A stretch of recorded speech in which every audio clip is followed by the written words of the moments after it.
Well, we really don't know when Sadie Hawkins Day is, but welcome to the Irv Homer Show, ladies and gentlemen. It is Friday, February the 20th, 2009. It is 8 o'clock Eastern Standard Time on the East Coast. We welcome you to the program. We'll be here for about an hour.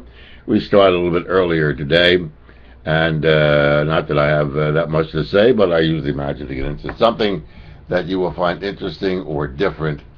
And let me remind you that we do have a chat room here where you can pose your questions on the chat room, and we do have a telephone number if you so desire to use it, 215-253-8877, 215-253-8877.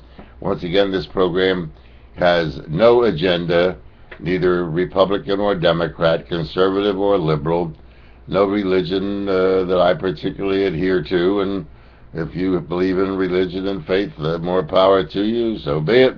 So we are free swinging here and have no sponsors to worry about, no program directors, no management. I am the management, I am the owner, and I am the sponsor. So you can feel free to put anything up you want or disagree with anything that I've said in the past or anything that I say tonight. I have to applaud, and it's the first time I had a chance to watch Glenn Beck, who does a syndicated radio program here in the Philadelphia area, but to watch his television program tonight. And he is on from 5 to 6. And when the syndicated bloviators are good and do a show that I admire and recognize that it would probably be something that I would have discussed, I applaud them for it. And Glenn did a very interesting program tonight. Once again, let me tell you that we're broadcasting from irvhomer.com. My website to check out is www.irvhomer.com. You can email me at evilirv@irvhomer.com. And this technical work is provided by RGH Computer Services for all your computer problems. Their number is 215-322-8685, 215-322-8685. And once again, the Ron Tech Show is on Tuesday night at 8 p.m. So you can take advantage of the facilities that we have here in the Irv Homer studio. Getting back to Glenn Beck, did a program that was very interesting and informative. And I know that many people have said, Irv, you're the prophet of doom, that you never look at the positive side of life. And I've discovered that by being the prophet of doom in my own life, I managed to avoid doom. When I looked at the sunny side of life all the time and was like Alfred E. Newman, what, me not worry? Strange things happened. And so I decided to take life a little more serious. Although I do have a great sense of humor, I enjoy entertainment, I love great comedians, and I don't mind a good joke every once in a while. But life has got some serious sides to it that we try to overlook. Getting back to Glenn's program tonight, some of the prophecy that was made, and as I said, you don't have to be a genius to know that the mistakes you make today you're going to pay for probably tomorrow.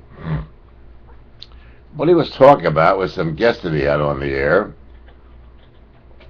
was the possibility of an insurrection and a semi-civil war here in America. And you're probably saying, oh, Irv, you're crazy, and Glenn is crazy. But let's look at what he was talking about and what his guests were talking about. We have had now in Philadelphia today the funeral of the 7th police officer, I think since last February. And the life of police today in Philadelphia, which is now the capital of police shootings in the country, more so than in New York, San Francisco, LA. If that continues with a total disregard for law enforcement, we could see the beginning of an insurrection in this country that in the event it gets out of hand because of unemployment, because of idle hands, because of the lack of opportunity, that people under normal circumstances who were law-abiding citizens could suddenly become outraged at, quote, the government. And the more powerful the government gets in a country, the more vulnerable it is to attack by its citizens. So you have pockets in this country where people have nothing to lose. For example, when you have a city like Detroit, Lansing, Michigan, other cities in which industry has totally, completely collapsed, there are no jobs there. There is an idle citizenry that has nothing to do.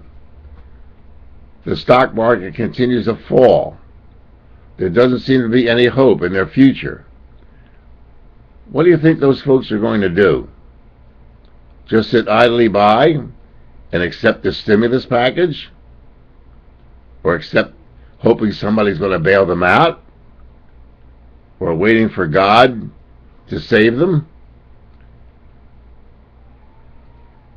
And what happens if this stimulus package fails and the country runs out of money and there is no more money to prop up unemployment compensation, bail out mortgages, bail out businesses, bail out banks? What happens when that money runs out? The possibility does exist of civil disobedience here in this country. The possibility does exist that the government will fall. The possibility does exist that we could have in this country insurrection in the streets of America. And for those of you who don't remember it, we've had some pretty good riots in America. We've had riots in Philadelphia, we've had riots in Chicago, we've had riots in New York. Our military and National Guard is in Iraq and Afghanistan, and Mr. Barack Obama pulled one of the slickest deals that I've ever seen anybody pull. While speaking about the stimulus package, he turned around and double-crossed his own party and double-crossed the Democrat Party on the platform that he ran on, and that was to bring the troops home from overseas. However, in the hubbub of the stimulus conversation and press conferences, behind the back, he has committed 17,000 more troops to Afghanistan. If President Bush would have tried that, the media would have been all over him like a cheap suit.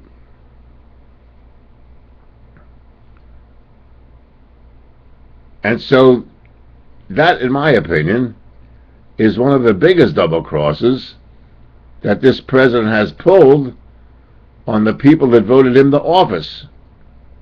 You would think that there would be a big hue and cry if George Bush would have said, look at the flack that George Bush brought on himself when he said he was going to have a surge in Iraq. Why, we were all over him like a cheap suit. And now this president, the peacemaker, Barack Obama, sends 17,000 troops to Afghanistan, and not a whimper from the Democrats. As I've said on this program, I'm not a Democrat, I'm not a Republican, I'm an American. And I will criticize with equal vigor and equal dedication to the fact if they do something wrong, they do something wrong, and if they do something right, they do something right. One of the statements was made tonight by one of the guests of Glenn Beck, and he said, well, the American have never turned their arms on the American citizenship, meaning the military. And I remind you, ladies and gentlemen, who think that's so, that it is not so. during World War II in Philadelphia. The National Guard was brought into Philadelphia when blacks were hired by the PRT, the Philadelphia Rapid Transit Company, and they did turn their guns on the people. Didn't kill any of them, but did wound some. When the soldiers after World War I, under General MacArthur, believe it or not, who was not a general at the time, had the bonus march in Washington, D.C., and they pitched tents all over Washington, D.C., near the Capitol, the Army went in there and broke it up. The veterans of World War I, when they had a bonus march. So the idea that America's military or National Guard won't turn on its citizens is just not true. There were 4 young people killed at Kent State University in Ohio during the Vietnam War that were killed by the National Guard. But I know while you're watching this and you're listening to me, as I was listening to Glenn earlier tonight, I know it can happen here. And you're probably saying it can't happen here. But let's extend the scenario out to the proposal made by the financial wizards on Wall Street that this recession will last probably till the year 2014. Well, that's about 5 years from now. And the question is, that I pose to you tonight, can this country sustain, if we continue going the way they are with unemployment, lack of jobs, lack of productivity, can we sustain 5 more years of an additional 5% unemployment, which would bring the employment rate up to about 12 million people?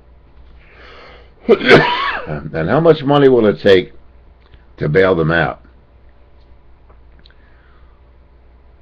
The projection on paying back the debt that we owe now from the Iraq-Afghan war, plus the stimulus package, will take 25 years to pay off the debt if we don't spend another penny today, from today on.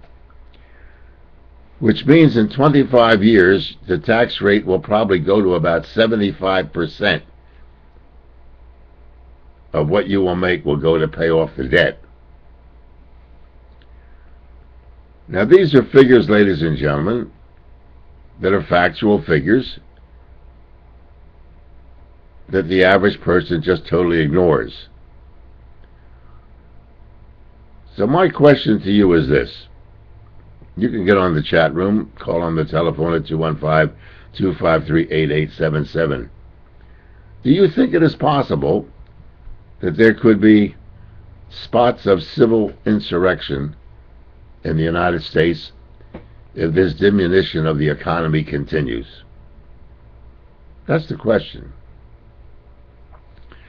Another interesting point that was brought up that we suddenly ignore in this part of the country, and that is the possibility of a narco government taking over Mexico. Narcotics business in Mexico is so great that the government is almost at a point where it can't handle the narcotics traffic and the narcotic kings. Are taking over the government.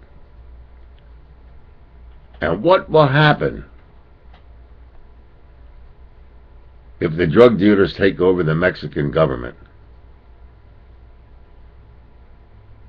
2 reasons it's possible. Number 1, the Mexican military and police departments are as corrupt as the government.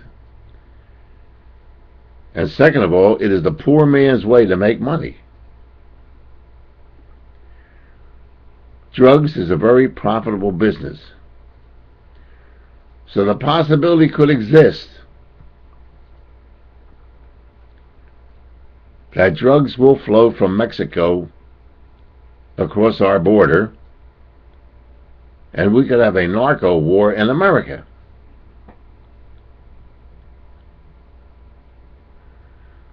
So what is the answer?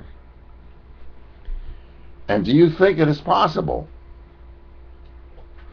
that the government of Mexico could fall and there would be a purge across our borders in Arizona and Texas that will make our heads spin? And we Americans will fall victim to it because we like our drugs. Those people who love the legal drug, who become addicted to legal drugs like OxyContin, like Valium, like heroin, like opium, like marijuana. Being addicted to drugs, whether they're legal or illegal, still makes you a drug addict. Now, this is a pretty serious program when you take a look at the whole picture.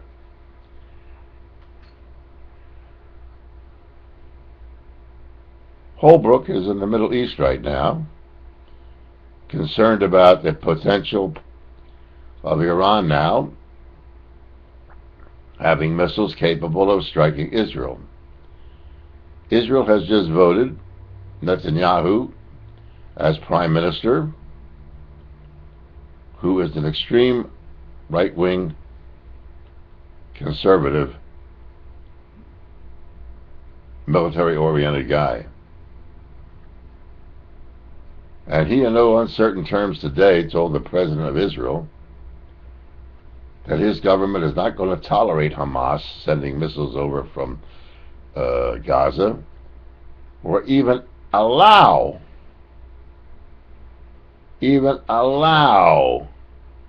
Iran to have nuclear capability for the destruction of Israel. And under Netanyahu, it is very possible that he would, in fact, have an all-out war in the Middle East. Not the way it was fought in Lebanon, but I mean the total destruction of the Middle East. So these are some trying times while we're worried about the Phillies and whether they're going to win the World Series again next year, and having more glorious funerals for police officers. And as I watched the police officer being buried today, I made a suggestion, and I know I'll be criticized for it. I was criticized for it, and I'll say it again, but that's the way I feel. Police officer Pawlowski was killed at Broad and Olney in Philadelphia. He is from the northeast part of Philadelphia. When he gets killed at Broad and Olney,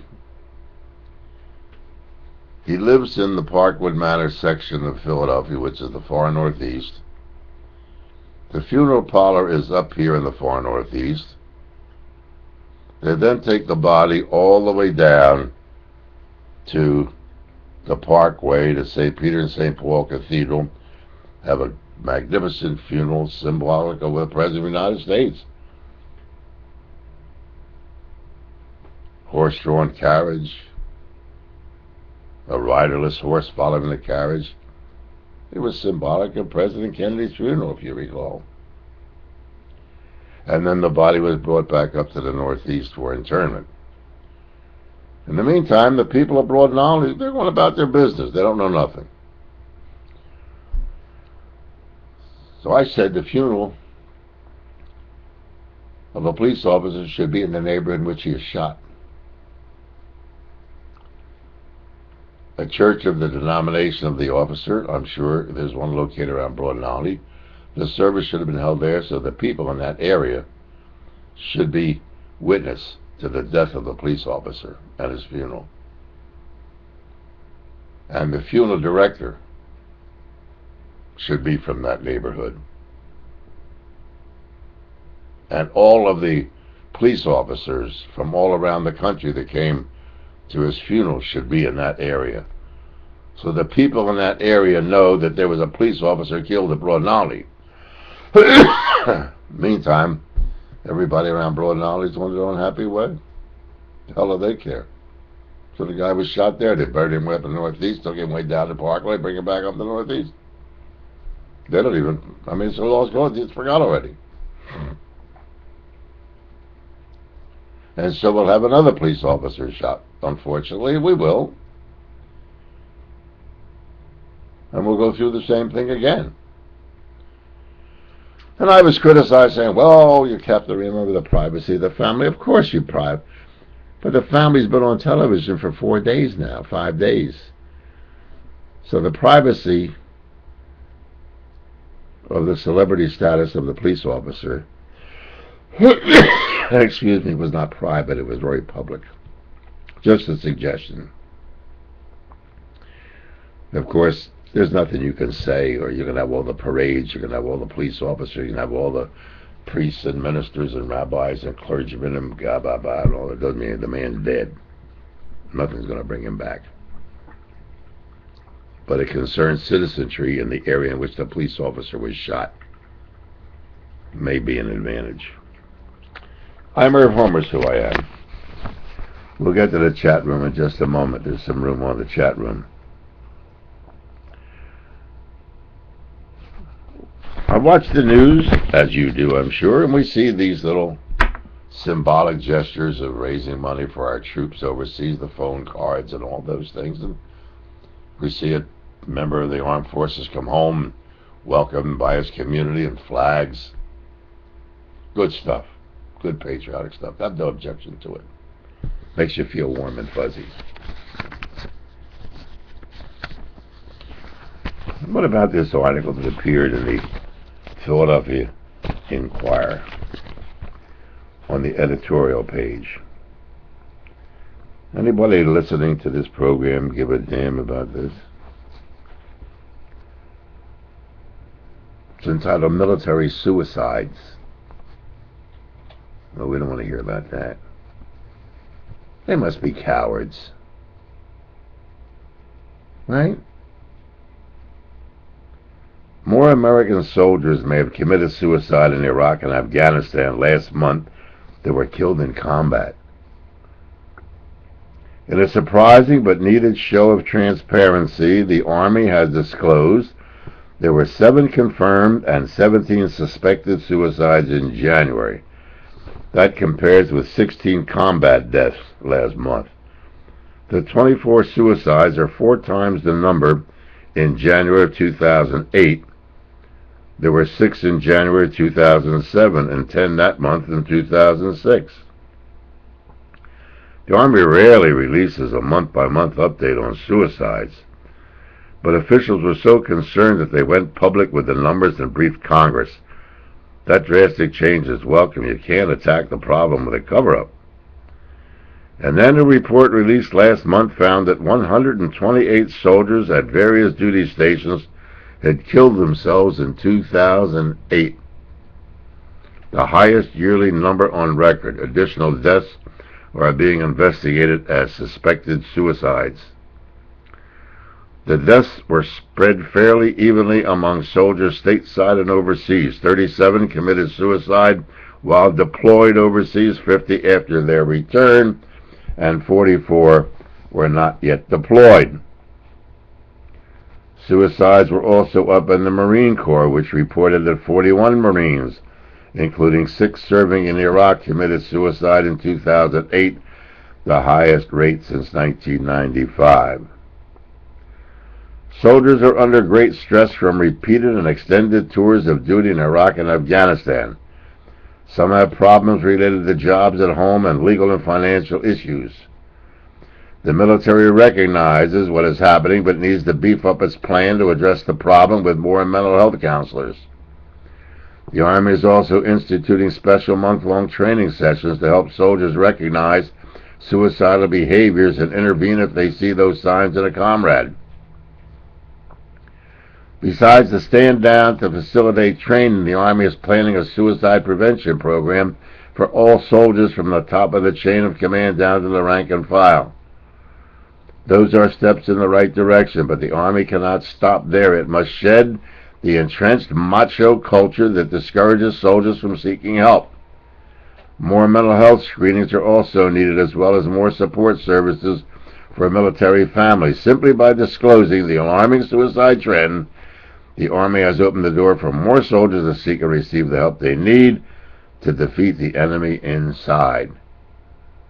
Now, why do you think brave soldiers would commit suicide that haven't been there? Some that have been there and some are home. Or does that show the weakness of a man when he commits suicide? Suicide in the military is not new. It's not new. Will that make our fighting men less brave? Are we recycling them back and forth, back and forth? If we have another confrontation someplace, where are we going to get the troops from? Should we have a draft? Should we be prepared for what the Glenn Blake program says is going to be a military confrontation, either with the Mexican drug wars and the drug lords, or Kim Jong-il when he retires or quits in North Korea? In the meantime, we're in an economic slump with the stock market at 7,200. And who cares? The stock market at 7,200 doesn't bother me at all. I don't think that bothers the average person. You ask the average person on the street, what's the stock market? I say, I don't know. But if you watch television, you see these guys jumping up and down, and the Kudlows and the others on television, on cable television, talk about the stock market. It's going down, it's going down. I said it's going to go to 6,500. I said it 6 months ago. I have witnesses to the fact that I said it. They thought I was crazy then because it was the 12,000. And the reason I said it at that time is something that I've said on this program many, many, many times. If a dollar's worth 65 cents, which it was worth at the time the stock market was 12,000, the market now is reflecting a 65-cent dollar. What's so surprising about it? You heard about a dollar being worth 65 cents or 35 cents, and you thought they didn't think anything of it. Well, that dollar could only purchase 65 cents worth of product. And that's what you got now. You got a stock market where the dollar is worth the value that it's worth, nothing. From $42 a share down to $2.41 a share. If you do the math, the dollar's worth about 35 cents on that. So it wasn't easy to predict the market was going to go to about 6,500. Don't take a genius to do it. Don't take a Wharton School graduate to do it. Let's go to our chat room and see what the folks have to say.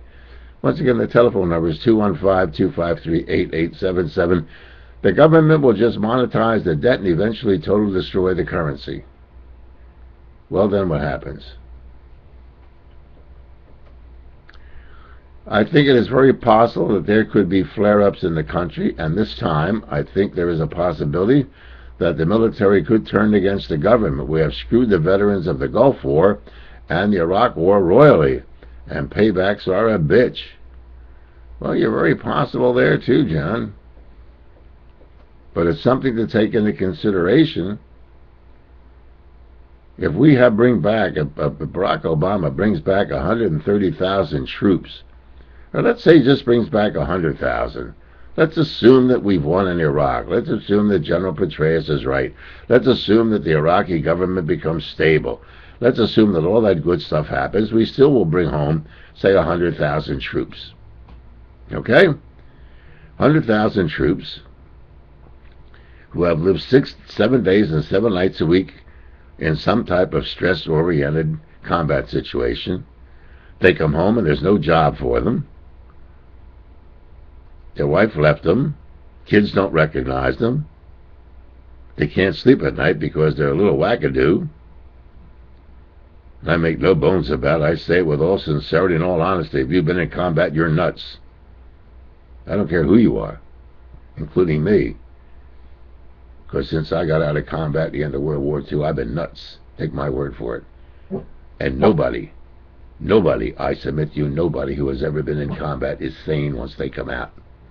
You can have all the deprogramming you want. You can have all the religious bias you want. You can have all the counseling you want. When you've killed, you're nuts. So we're going to bring back 100,000 of these people with no jobs, no home life, children that don't recognize them, wives that want divorces, can't sleep at night. Maybe that's why they're going to keep the war going. Next comment on our chat room, they should at least have the funeral procession go by broad and loudly. Well, that's a good suggestion, my dear friend. Let the funeral procession be held in the Northeast if there is necessary, or go to have the service at St. Peter and St. Paul if the police officer is Catholic. But let that funeral procession go by the area where the police officer was shot, whether it be at Broad and Olney or West Philadelphia or North Philadelphia or the Northeast, wherever it occurs. It's a good suggestion. And that way the people, the families will not be having their privacy invaded. Irv, I'm writing a paper on post-traumatic stress disorder on service people from Vietnam. This is the results of a research program carried out by Research Triangle, North Carolina. I'm comparing the difference between the ones who served in Vietnam with the ones who were in the service at the time, but not in Vietnam. Well, I'm sure it will be an interesting paper, and I'm sure that many of the folks that were in Vietnam suffer from some type of post-traumatic syndrome. But I think this war in Iraq and Afghanistan is one that's totally different than the one in Vietnam. Not that Vietnam was a pleasure, not that Vietnam was that great, but I think what happened was there was a transition from Vietnam to immediate discharge. And those who were in combat, don't forget, I think at the time that I remember the last statistics, only about 25% of the people that serve in the military ever serve in combat. The logistical support and the backup support is far greater than those who actually see combat. And the problem is that people who see combat don't talk about it until about 30 years after it's over. But we don't recognize combat veterans.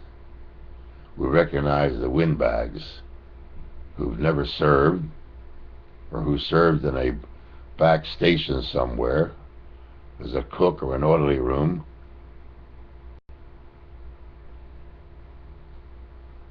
And it's amazing because I remember my cook and my outfit had 7 battle stars. The guy never left the kitchen.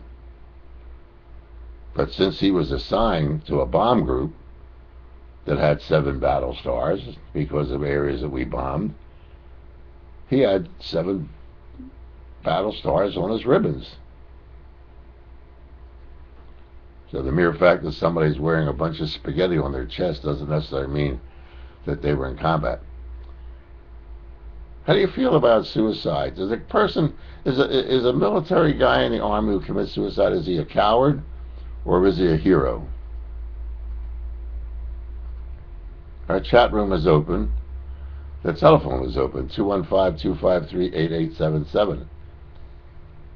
I posed these kind of questions to my listeners and viewers over the years, and I've been radio, and I could get more excitement over a woman who had 8 babies and get more emotion over that than asking a question as to whether or not a serviceman who has been in combat and commits suicide is a coward.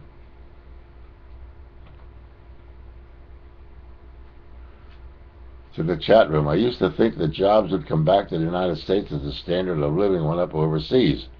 Now this appears to be a global recession. I'm not sure anymore. Well, if you believe in conspiracies, my dear friend, I believe that going back to the Margaret Sanger Rockefeller's zero population study that was conducted many years ago, where they had a unique concept, I would say it was a utopian concept, that they would raise the standard of living all over the world. We would go into the areas in Africa, we'd go into the areas of the Middle East, we'd go into the areas of Asia, Cambodia, Laos, Burma, and we would try to raise, and Central and South America, and try to raise the standard of everyone in the world. That was an abysmal failure. There were religious prohibitions against living that way. There were moral, there was social, there was financial. And so I think what is happening is, instead of saying, well, let's try to raise the standard of everybody in the world, what if we start lowering the standard of everybody in the world to make this even global equality exist? And if this recession continues the way it is, it's very possible that all countries will have the same standard of living, and probably all have to reduce our standard of living here in America. There's no question in my mind that this country cannot continue to have the automobile traffic on the highways it has. There's no question in my mind that unless we bring back industry to America and start manufacturing things here in this country, that we're not going to make it as a financial power. And there's no question in my mind that if you read one of the books that I suggest you don't read, and that's called The Report from Iron Mountain, The Feasibility of War and Peace, that if this thing doesn't work, and other countries are also throwing stimulus packages out, the Scandinavian countries, Britain, the recent meeting between Obama and the Prime Minister of Canada, if this thing doesn't work, we're going to have a war. Because if the military in those countries don't overthrow the governments, the people will. And the one thing that can unite people is creating an enemy. And we've got the enemy already. We've got Iran, we've got North Korea, we've got the Muslims, we've got countries that are predominantly Muslim. So we've got the enemy already. They're gearing us to hate people. They're gearing us against the terrorists. We've got Pakistan. We've got Uzbekistan, who just shut down one of our air bases so that we can't fly. Some 15,000 missions last year, the year before, since we've been there, they've shut that base down. So the world is set for a nice, juicy war. It's just a matter of choosing up sides. And what a great way to unify people, except in a war. Look at the unanimity of thought and the demonstrations. Remember the parades we had when we first got into the Iraq War? It's only been about 8 years ago. We had all the floats. Everybody had a flag on their car. Support our troops. Whatever happened to that? Whatever happened to that? Do you think you could have a rally today in which more than 10 people would show up where it says support our troops? I doubt it very much. I doubt it very much.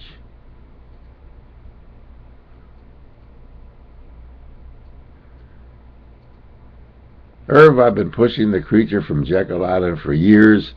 My friends are finally starting to see the light. And that's John. John, you're right. It takes 25 years for a revolution to start. I don't mean a revolution in which people use guns and shoot each other and kill each other. I mean an intellectual revolution. And it's been about 25 years since I said, read the book Creature from Jekyll Island. You'll understand, and you won't be caught up in this mess that's going on right now.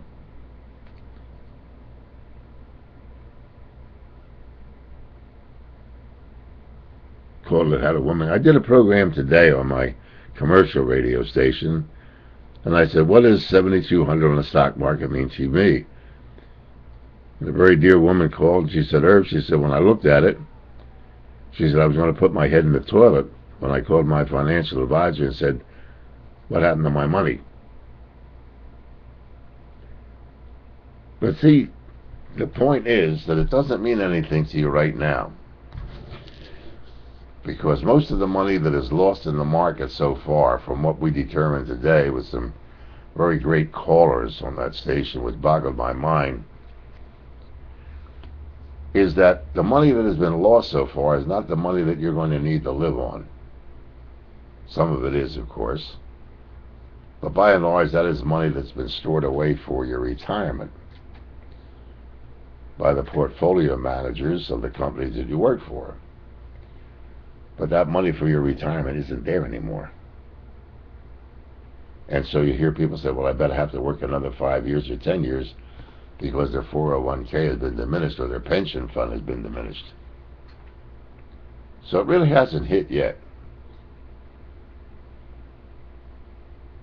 So they extended unemployment compensation from 26 weeks to 52 weeks to a year. If the projection for the economy is more than a year, what happens to all those people whose unemployment compensation runs out? And at that point, will we have a civil war in this country? Will we have a civilian insurrection in this country? How much booze can you drink, and how much will the... I remember, ladies and gentlemen, let me go back to the chat room first. Bring back industry to the USA? Question. Hershey of Reading, Pennsylvania today shut their plant and are moving its Reading operation to Narco, Mexico. Bill and Barb of Feasterville. Doesn't surprise me at all, Bill and Barb. So, are you willing to eat chocolate from Mexico? I'm not. But this is what's happening. And you can talk about supporting all of the stimulus packages. Well, why doesn't somebody in Congress get up and speak, as I am? Why can't we bring our industry back to America and make our own goods here? Why can't we buy a shirt made in America? I don't want to hear that labor's too high. That if labor's too high in America to make a living wage, then capitalism sucks. Right? If we can't be competitive in the world market and manufacture the goods and services that we need under our, quote, capitalist form of government, then capitalism in America sucks. And we must change the type of financial system that we have in this country. That's all you hear. Well, labor's too high here, and that's why we buy stuff from China. Well, maybe we can introduce slavery back in America. But don't tell me that the people in America make too much money, and that's why American industry left. Be honest with yourself and say that capitalism doesn't work. And don't tell me you know anything about socialism, because very few people understand the concept of socialism or communism, let alone knowing what capitalism is. So the bottom line is,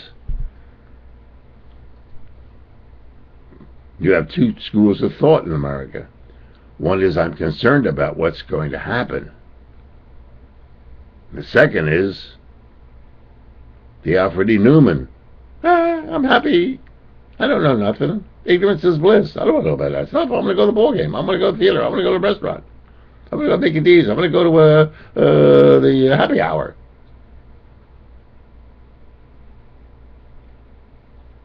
So maybe I think I'll just start going to the happy hour.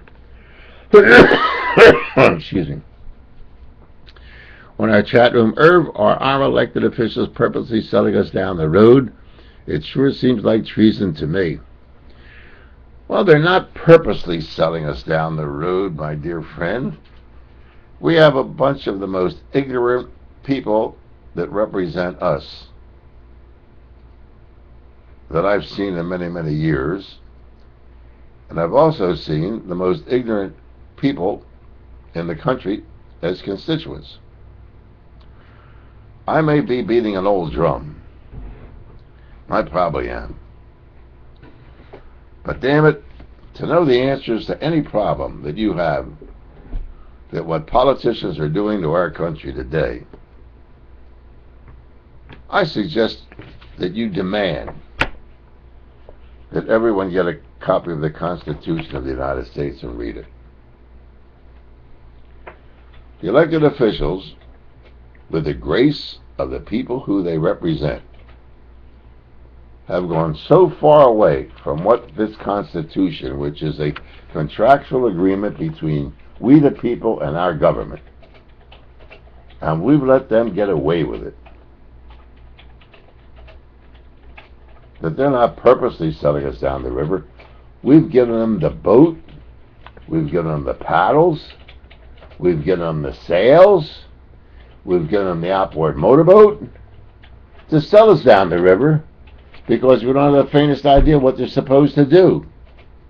And if the public doesn't know what the Constitution of the United States says and what their constitutional responsibility is, how do you expect them to know? Because you don't know. The most fascinating piece of literature that man ever conceived for keeping a people free. One clause here in the Declaration of Independence. We fought a war against Great Britain, against England, against King George, by declaring our independence, for imposing taxes on us without our consent. When was the last time you voted for a tax?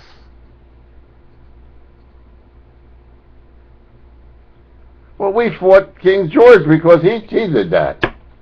Yet we allow our elected representatives to come up with all kind of tax.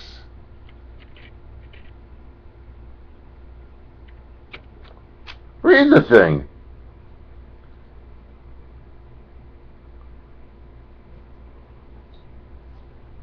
Most fascinating thing is the Constitution. So you can't blame the elected representatives for doing what they do, because the American people don't know what they're supposed to do.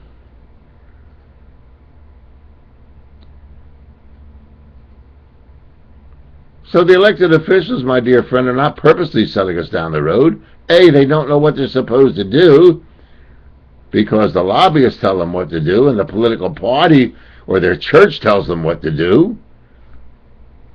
You sure don't read the Constitution of the United States. We have interference from all over the world with religious institutions. This is a country, and if you don't believe it, check the United Nations. Countries are listed in the United Nations by the predominance of their religion. America is listed as a secular country. No religious affiliation or influence to be imposed upon the secular government of this country. Now, I know a lot of people love their religion, and they love their God, and they love their church, and they swear by. And that's fine. But this document here is a secular document. It's got nothing to do with religion. It does not mention God anywhere in the Constitution of the United States. It will say Creator. Doesn't say God. My Creator was my father and mother. Your Creator may be something else. But this is a secular agreement here between people. It's so hard to remain as I am in this country because of the scurrilous influence outside who wants to do away with the Constitution. Irv, do away with all tax breaks for any USA company that has moved offshore. Well, what they do is have exchange agreements between countries. The countries that have businesses in America, and there are many countries in America that are owned by other governments and other national companies in America pay taxes here in the United States as we pay taxes in those countries.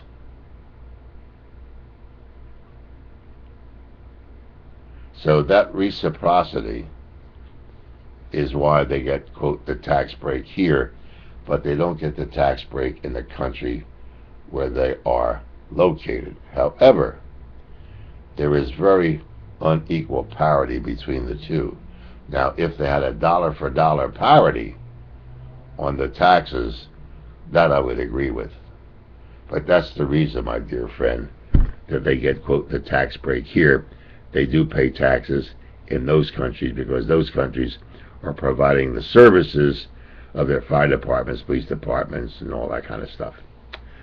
Irv, I saw a story that the current police chief of Philadelphia is the same man who came from Washington, D.C., where they had the highest murder rate at the time. If this is true, why is this man still with the police chief in Philadelphia?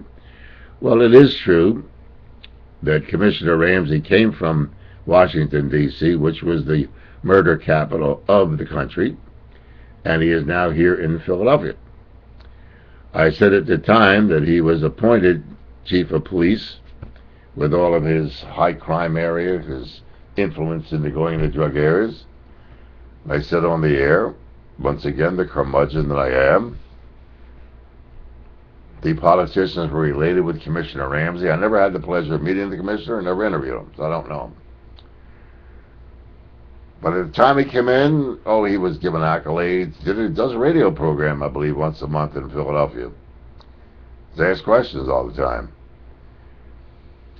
And when I was asked by a caller what I thought, and I said nothing. They said, why not? But he's the police chief. And I said, because the criminal with the gun who commits the crime couldn't care less who the police commissioner is, or who the mayor is, or who the governor is, or who the president is. The guy with the gun who wants to commit crime doesn't worry about these things. So it wouldn't make a difference if you had Moses as the chief of police in Philadelphia. The guy with the gun who's sticking up the grocery store, doing the smash and grab in the jewelry store, ripping off the lady in the parking lot, carjacking the guy on I-95, don't give a rat's behind who the hell the commissioner is. And so we get all elated by these human beings that are supposed to be the saviors of mankind, like Commissioner Ramsey. As I said, he's probably a nice guy. I don't know him. But Philadelphia, at one time, I believe, had 9,000 police officers. The Philadelphia Police Department now, I think, has 6. Well, 6,000 police officers on 3 shifts means 2,000 police officers per shift for about 1,700,000 people. That means that of the 2,000, there are those who are out on sick leave, there are those out on vacation, there are those out on accumulated time. So let's reduce it down to about 1,800 police officers patrolling Philadelphia with 1,700,000. And let's find out how many cars are available that are not in maintenance, and find out how many automobiles in each district are available to be on patrol. And when you do the math, my dear friend, you can see that the city of Philadelphia, like many major cities, do not have adequate police protection for the community. So when you hear you have a 6,000-man police department, you're talking about 3 shifts. Comes to 2,000 a shift, right? Why the commissioner is still here is because he probably has a contract And the criminals just smarter, have more firepower, and don't care. The court system is backed up in major cities. Hardened criminals, they get a conviction, plea bargain their cases down so that they get a conviction. Postponements are difficult because witnesses won't show up.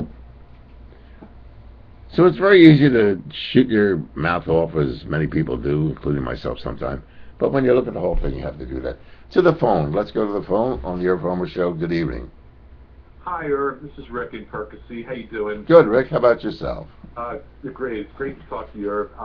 I just sent you a text, but I was going to just try to tell you that it's amazing how the market looks like it's really going to go to that 6,500 level, as you had sort of predicted. And then, your idea that I heard you a couple days ago talk about how money, the value of money is going to drop, and eventually things are going to settle down. We're going to sort of have a realistic level of money. I'm just wondering how you think that's going to happen. Because I'm thinking, why buy anything now if I spend my current dollars on an object or a car or whatever, when I'm not going to get that back if I want to sell it? What do you think, Irv? Well, the thing to do right now is to buy things you need, not the things you want. And the things you need right now, you can negotiate with, because cash is king. There has to be, if this thing doesn't work, they will devalue the currency, which will reduce the price of goods, services, and the existing mortgages. However, the dollar will also be reduced. But when you reduce the dollar proportionate to the cost of goods and services, it isn't on a one-to-one basis. The price of things go down, the devaluation of the dollar doesn't go down to equal it. So it is a way of reducing the possibility of inflated currency and inflated costs that we have today on real estate, automobiles, and everything else.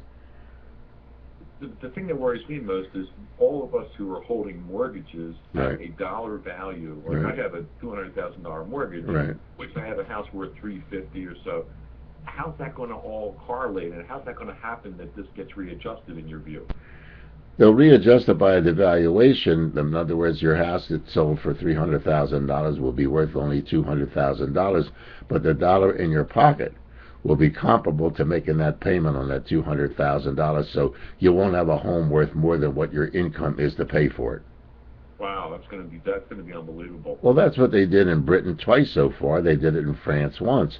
It was a hit to take in the beginning, but eventually it flows itself out. Now, governments are reluctant to do that because it doesn't include the Federal Reserve debt. They want to be paid in the dollar value that they gave, which was an inflated dollar. If Obama and the Democrat or the Republicans got together and say to the Fed, look, if we're going to take the hit, if the American people are going to take the hit, you're going to take the hit too, whether you like it or not. Yeah. But it's going to... I have to tell you the other thing. I saw Donald Trump on Letterman the other night. Right. His casinos are bankrupt, but he doesn't own them anymore. And the first thing he said was, all the casinos are hurting tremendously. So they're also feeling this economy too, and they're all in big trouble. I don't know if you've been following that, but oh yeah. Well, you must remember that Donald Trump is a multimillionaire with other people's money. Yeah. And if you want to do anything, as I've said, Donald Trump doesn't own anything because his money is not in it. He controls it. He gets paid for his name on those buildings. He gets paid for Trump Plaza in New York. He gets paid for everything. He controls from the board of directors, but he doesn't own it. So he reaps all of the financial benefit from it, but has none of the risk. Amazing. He's not. Donald Trump is nothing but a Bernie Madoff with casinos. That's all he is. He invested other people's money in the casinos. He makes the money. He's got the name, and they are sitting because they're not paying any stock dividend on the casinos. So he's nothing but a Bernie Madoff, and he told that 100 times, and people just never Rick took it to the serious. What is this? I said to Mom, I said, this guy is the greatest con artist in the world, and they're giving him a television program, and they're giving him all kind of stuff, and he's got 87 wives and 14 kids, and Ivana sells jewelry or something. The man has nothing in it. If you have a moment, I remember we had a sponsor on WWDB. And I had to go there for lunch. And the sales manager and my dear friend Paul W. Smith, that did the morning show at the time, we went for lunch. And quite an impressive office. They had automobiles at A to C, and they were big in automobile leasing. And Paul and the sales manager were talking to, and I was talking to one of the owners, and I said, man, look at them fishing boats there. He had like 110-foot Trojan fishing boat, pictures of it, everything. And I said, well, what are you, they're your boats? He says, oh, no, we don't own anything. I said, beg your pardon? He says, we lease everything. I said, you do what? Well, we lease the cars, we lease this office, we lease the paper, the pencils, the pens, we lease them boats. And I said, in other words, you don't own anything. He said, no, why should we? Right.